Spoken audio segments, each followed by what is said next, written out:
It was a trend that was already in motion, but made much worse after Russia launched its attack on Ukraine.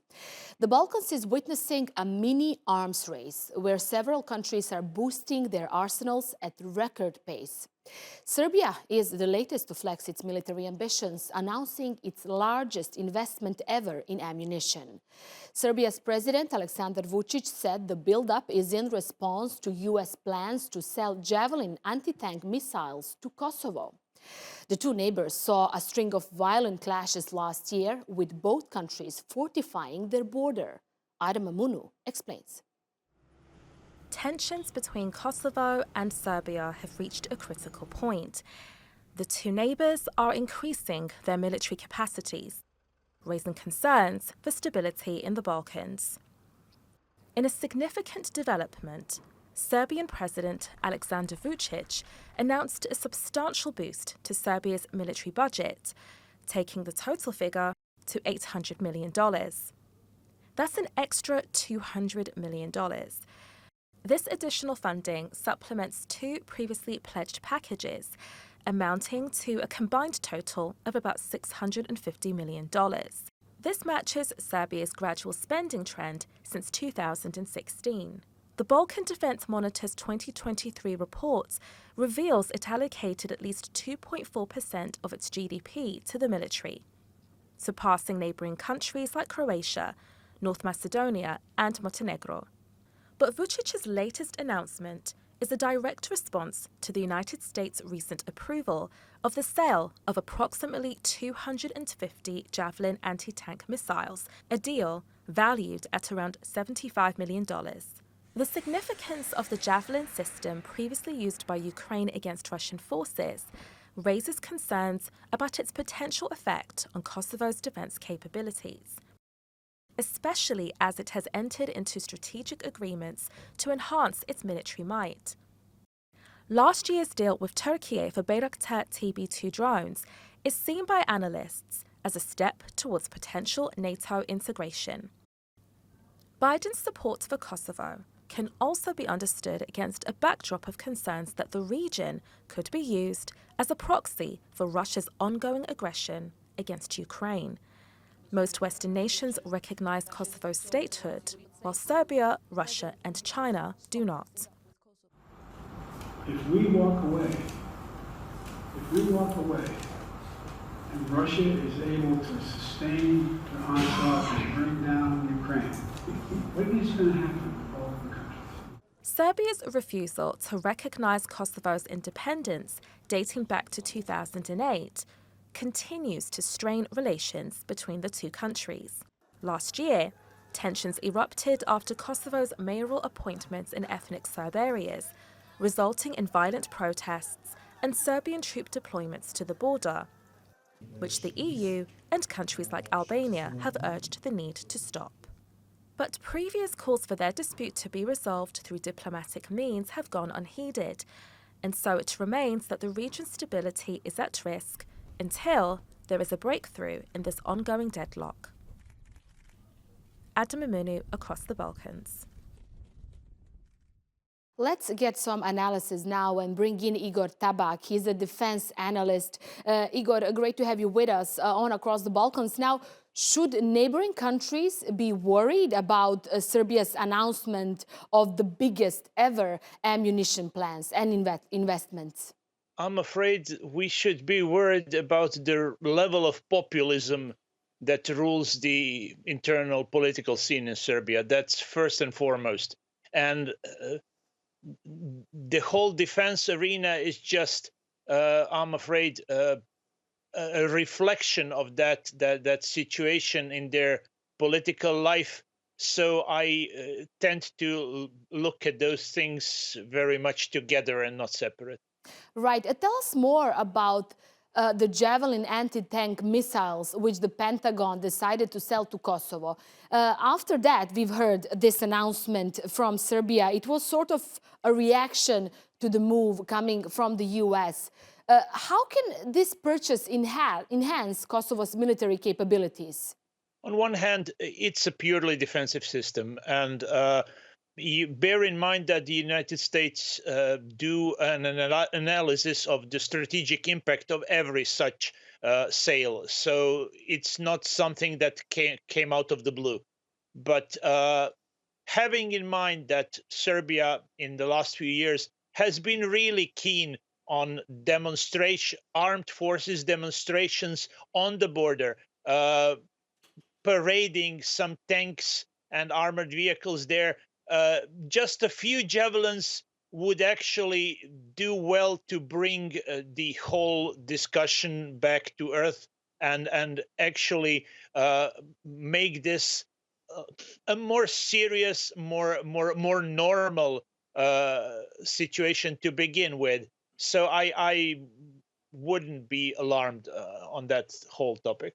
Right. But Croatia, I mean, there was some reaction in your country as well. They're thinking about bringing back mandatory military service. It was even discussed in the parliament, Vucic's decision to invest billions of dollars into ammunition. Would mandatory military service change anything in the region if it happens in Croatia, for example, or in Serbia?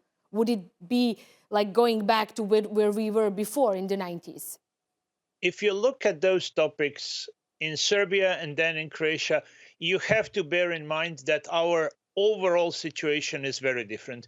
Croatia is a part of NATO, a member country in the European Union, so our overall context is quite a different one from Serbia. So even if we discuss on the surface similar proposals, they are not the same.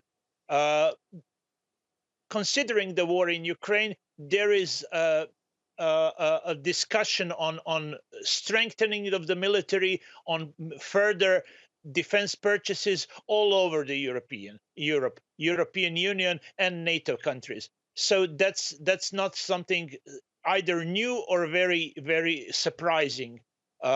Considering how limited the resources are, how limited the financial means are for all those topics, and have been for a number of years, it's nothing new. Serbia is in a different situation, being nominally neutral and not aligned. It's surrounded by NATO countries.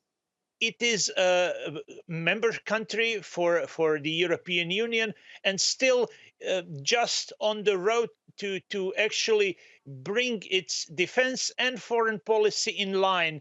And that's something that they have trouble with and surprising Right. And I have problems. 1 minute left. So the US move to approve this purchase to Kosovo, is it in some way sending a very strong message to Serbia as well? Definitely.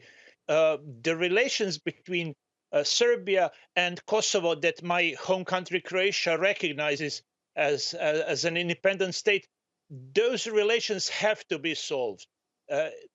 All the wars have been decades ago, and still there is a large segment of Serbian politics that can't get to terms with the results of all those situations. So if they want to go forward, if they want to integrate into the European Union, they have to solve such basic problems like relations between Belgrade and Pristina, which are actually on the mend, but it's hard to say that publicly because of internal political situations in Serbia and power relations between political parties there. But I think that will solve itself.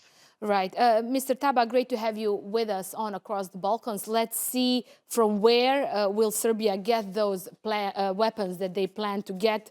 We are talking about billions of dollars. It will be interesting to see what will be their next steps. Thank you for being our guest again. While Serbia has earmarked hundreds of millions of dollars to increase its arsenal, the country faced many economic hardships in 2023. And Serbia was not the only country in the region to suffer financially. Montenegro and Bosnia also had economic difficulties, and the main reason, according to analysts, was political instability. Mirjana Miladinovic looks at what the problems were and the main challenges the countries might face in 2024. Western Balkan countries lost some of their economic shine in 2023 owing to political instability in the region. Presidential and then parliamentary elections changed political currents throughout the year in Montenegro.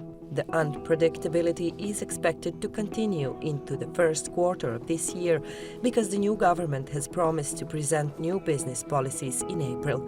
Global political instability and conflicts, especially in Ukraine, had a pronounced effect on Montenegro's public finances. In that bad situation, we got some positive effects. Why? Because we got a huge revenues from the more than 100,000 foreign citizens that now live and work in Montenegro. But Montenegro's authorities, instead of investing, created a spending economy. By employing too many people in the public sector instead of investing in new jobs in the real economy, they face a challenge. Political stability is the main reason why we had a problem last 2 years, why we had 50% less direct foreign investments, and political stability for 2024 is a must for the government. The situation is not much different in neighboring Serbia and Bosnia, bigger countries with bigger economies, but facing similar problems. Both Bosnia and Serbia entered 2024 tackling a major global problem, inflation. Making matters worse, both countries are heavily dependent on the financial stability of EU member countries. When things go wrong in the EU, Bosnia and Serbia feel the precautions. With a level of 0.1%, inflation is practically non-existent in Bosnia and Herzegovina, but real economic growth in 2023 was 2%, a modest rate according to most analysts. Bosna i Hercegovina sa takvim ekonomskim parametrima ulazi u 2024. godinu i u velikoj mjeri će zavisiti kako će se kretati oporavak evropskih zemalja, članica Evropske unije, koji su i najznačajniji vanjsko-trgovinski partneri Bosne i Hercegovine. Serbia also depends on the functioning of the EU economy because 2/3 of its foreign trade is tied to those countries, which also provide the majority of foreign direct investment and host the largest number of companies operating in Serbia. Ako Evropskoj uniji, ili pre svega Nemačka, da to potpuno suzimo, ne ide kako bi trebalo da ide, ako ona zapadne u recesiji, a sva je prilika da će Nemačka se naći u vrlo žestokoj recesiji, da ne kažem otvorenoj ekonomskoj krizi, tu krizu svakako moraju osjetiti i zemlje Balkana, a pre svega mislim na Srbiju. Economic experts in the three countries see a simple solution, turning the economies of Western Balkan countries towards each other. Vrlo malo iskorišten potencijal trgovinske razmjene između, na primjer, Bosne i Hercegovine i svih drugih zemalja Zapadnog Balkana osim Srbije, i tu postoji također jedan dodatni potencijal za unapređenje ekonomske situacije. Tako da politička stabilnost je ključna i političari, ako imaju iole mudrosti, uvažavajući sve ove negativne demografske trendove, mislim da bi trebali da se okrenu više ekonomskim pitanjima. This is precisely the plan of the European Union, to attempt to solve political problems by focusing on economic cooperation in the region.